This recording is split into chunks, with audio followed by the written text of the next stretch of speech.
नमस्कार दोस्तों, मैं गोविंद आप सभी लोगों का आपके चैनल टेक्सटाइल टेक्नोलॉजी में स्वागत करता हूं। आज की वीडियो में हम फैब्रिक स्ट्रक्चर और एनालिसिस के एलिमेंट्स के बारे में जानेंगे। फैब्रिक स्ट्रक्चर एंड एनालिसिस के कुछ जनरल टर्म्स के बारे में मैंने लास्ट वीडियो में बताया था, जिसकी लिंक आपको डिस्क्रिप्शन में मिल जाएगी। आप वहां जाकर वीडियो देख सकते हैं। तो चलिए आज की वीडियो शुरू करते हैं। आज की वीडियो में हम देखेंगे elements of fabric structure and analysis के बारे में। तो इसमें कौन कौन से टॉपिक कवर होंगे। Number 1 minimum repeat, number 2 view, number 3 draft, number 4 pack plan, number 5 denting order. तो सबसे पहले मिनिमम रिपीट के बारे में जानते हैं। मिनिमम रिपीट क्या होती है?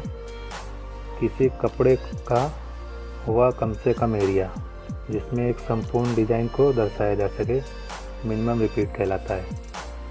अब इसे थोड़ा एग्जांपल के तौर पे समझ लेते हैं। मान लीजिए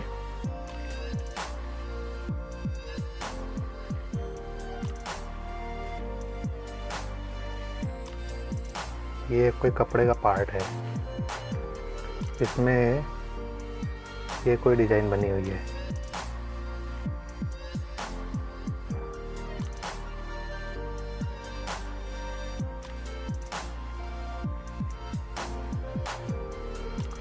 तो इसमें इस डिज़ाइन में हम देखते हैं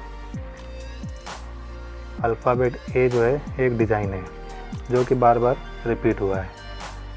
तो हमने डेफिनेशन में क्या देखा है? किसी कपड़े का वह कम से कम एरिया जिसमें एक संपूर्ण डिज़ाइन को दर्शाया जा सके, मिनिमम रिपीट कहलाता है। तो इस डिज़ाइन में मिनिमम रिपीट क्या होगा? यह कम से कम एरिया, ये यहाँ से ये हमारा मिनिमम रिपीट हो जाएगा, क्योंकि यही जो है बार बार पूरे कपड़े में रिपीट हो रहा है। चलिए अभी दूसरा एग्जांपल देख लेते हैं।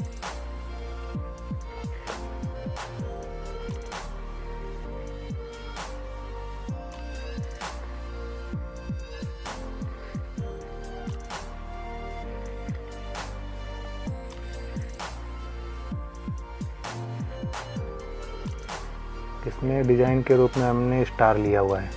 अभी स्टार हम देखेंगे इस कपड़े में बार बार रिपीट हो रहे हैं, तो इसका मिनिमम रिपीट क्या होगा? ये होगा, ये हमारा मिनिमम रिपीट है। मिनिमम रिपीट मतलब पूरे कपड़े का वह कम से कम एरिया जिसमें एक संपूर्ण डिज़ाइन को दिखाया जा सके, मिनिमम रिपीट कहलाता है। तो आशा है आप सभी मिनिमम रिपीट के बारे में समझ गए होंगे और आपको क्लियर होगा कि मिनिमम रिपीट क्या होता है। तो अभी आगे चलते हैं अपने दूसरे टॉपिक व्यू पे। व्यू क्या है? व्यू एक प्रकार की डिज़ाइन है जो कि लूम मशीन पर वार्प और वेफ्ट के इंटरलेसमेंट से बनाई जाती है, और वार्प और वेफ्ट के इंटरलेसमेंट की प्रक्रिया को हम वीविंग कहते हैं। टेक्सटाइल की भाषा में डिज़ाइन को हम व्यू के नाम से जानते हैं, व्यू बोलते हैं। तो अभी वार्प और वेफ्ट का इंटरलेसमेंट क्या होता है? जैसे आप प्लेन व्यू ले लीजिए,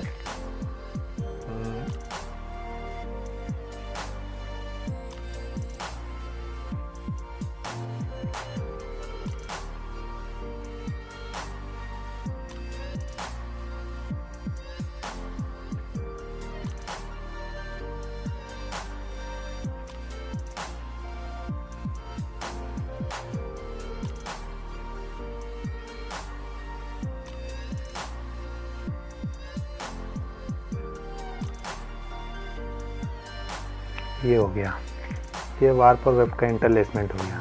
ये हमारा वार्प हो गया, ये वेफ्ट हो गया। अभी यहाँ पे हमें क्या दिख रहा है कि जो वार्प है वेफ्ट के ऊपर से जा रहा है, यहाँ पे वेफ्ट के नीचे से जा रहा है, यहाँ फिर वार्प के ऊपर से जा रहा है, सॉरी यहाँ फिर से वार्प जो है वेफ्ट के ऊपर से जा रहा है और यहाँ पे वेफ्ट के नीचे से जा रहा है। तो इस प्रकार इसको वार्प और वेफ्ट का इंटरलेसमेंट बोलेंगे। तो ये भी एक प्रकार की व्यू हुई। तो कौन सी व्यू बोलेंगे? Plane view. इसके बारे में और डिस्क्रिप्शन में जब व्यू बनाएंगे तब सीखेंगे। तो चलिए अभी अपने अगले टॉपिक पे बढ़ते हैं, ड्राफ्ट। ड्राफ्ट क्या होता है? जनरली ड्राफ्ट का जो मीनिंग होता है वो हर सब्जेक्ट में अलग अलग होता है। इंग्लिश में आप लेंगे तो इंग्लिश के हिसाब से वो अलग होगा, उसी तरह जो भी सब्जेक्ट होगा उसके हिसाब से ड्राफ्ट का मीनिंग अलग अलग है। तो यहाँ पर ड्राफ्ट का मीनिंग क्या है? ड्राफ्ट हमें ये बताता है कि कोई भी डिज़ाइन हम बनाते हैं तो उस डिज़ाइन को बनाने के लिए हमें कितनी नंबर ऑफ़ हील्स की ज़रूरत पड़ने वाली है वो हमें पता चलता है।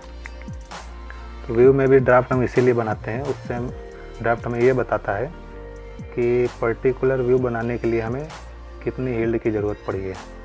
जैसे कि ये प्लेन व्यू हो गई, प्लेन व्यू हमारी 2 हील्ड में बन जाती है। तो प्लेन व्यू बनाएंगे तो उसका जो ड्राफ्ट दिखाएंगे उसमें 2 हील्ड दिखाई जाएंगी। तो वही एग्जांपल में मैंने लिखा हुआ है, प्लेन व्यू 2 हील्ड से बन जाती हैं और 12 व्यू बनाना है तो उसके लिए हमें कम से कम 3 हील्ड का उपयोग करना पड़ता है। इन सभी टॉपिक्स के बारे में डिटेल में हम व्यू में देखेंगे। अभी सिर्फ डेफिनेशन जान लेते हैं, व्यूज़ के लिए भी मैं आगे वीडियो बनाऊंगा। तो चलिए अभी अपने नेक्स्ट टॉपिक पे आते हैं, पेक प्लान। पेक प्लान को कैसे समझेंगे? It shows the selection of heels to be raised और lowered at each insertion of pick. मतलब क्या है? हर एक पिक के इंसर्शन के लिए कौन सी हील्ड की पोजीशन ऊपर रहने वाली है और कौन सी हील्ड की पोजीशन नीचे रहने वाली है, यह बताने के लिए हमें पेक प्लान बनाना पड़ता है। पेक प्लान हमें यही बताता है कि पर्टिकुलर पिक के इंसर्शन के लिए कौन सी हील्ड ऊपर है, कौन सी हील्ड नीचे है। इसको एग्जांपल के तौर पे समझते हैं। एक फिगर मैंने बनाया हुआ है, ये हमारा ग्रे क्लॉथ है और ये हमारा वार्प है, और इधर वार्प से इधर कपड़ा बन रहा है। तो ये हमारी हील्ड हो गई, हील्ड H1, और ये हमारी हील्ड H2 हो गई। तो यहाँ पे हमारे हील्ड 1 जो है आप रेज्ड है, मतलब ऊपर की पोजीशन में है, और हील्ड 2 लोअर पोजीशन में है। और ये जो हमारा जा रहा है ये पिक है, ये एक हील्ड ऊपर होती है, दूसरी हील्ड नीचे होती है। तो बीच में जो ये एरिया बनता है इसको हम शेड बोलते हैं, इसी से पिक का इंसर्शन होता है। तो ये हील्ड की पोजीशन बताने के लिए हमें पेक प्लान बनाना पड़ता है। और लास्ट की वीडियो में हमने कई बार मेल आई का बोला है, जैसे कि थ्रेडिंग वाले टॉपिक में हमने बोला था मेल आई होती है। तो ये रही हील्ड, ये इसमें होल है, यहाँ से हमें होल को पास करना होता है, इसी को हम थ्रेडिंग बोलते हैं। तो पेक प्लान में यही है, हर एक पिक के इंसर्शन के लिए कौन सी हील्ड की पोजीशन ऊपर रहने वाली है और कौन सी हील्ड की पोजीशन नीचे रहने वाली है, ये बताने के लिए हमें पेक प्लान बनाना पड़ता है। तो चलिए अपने लास्ट टॉपिक की तरफ बढ़ते हैं, denting order. Denting order is the number of ends pass through a dent of reed. There are 2 to 5 ends pass through a dent. मतलब डेंटिंग ऑर्डर हमें यह बताता है कि किसी रीड के एक डेंट से कितने यार्न पास हो रहे हैं, इसे ही डेंटिंग ऑर्डर कहते हैं। किसी रीड के एक डेंट से 2 से 5 यार्न पास किए जा सकते हैं। अभी इसको हम एक एग्जांपल के तौर पे बताएंगे। हम रीड तो नहीं दिखा पाएंगे लेकिन कंघी की मदद से हम बता सकते हैं। तो ये मैं एक कंघी ले रहा हूँ हेल्प के लिए। इसको हम समझ लेते हैं कि ये रीड है, ये रीड है, और इसमें जो ये 2 दांतों के बीच का जो गैप है इसे हम डेंट बोलते हैं। तो इस गैप से हम कितने धागे पास करते हैं वही हमें बताता है डेंटिंग ऑर्डर।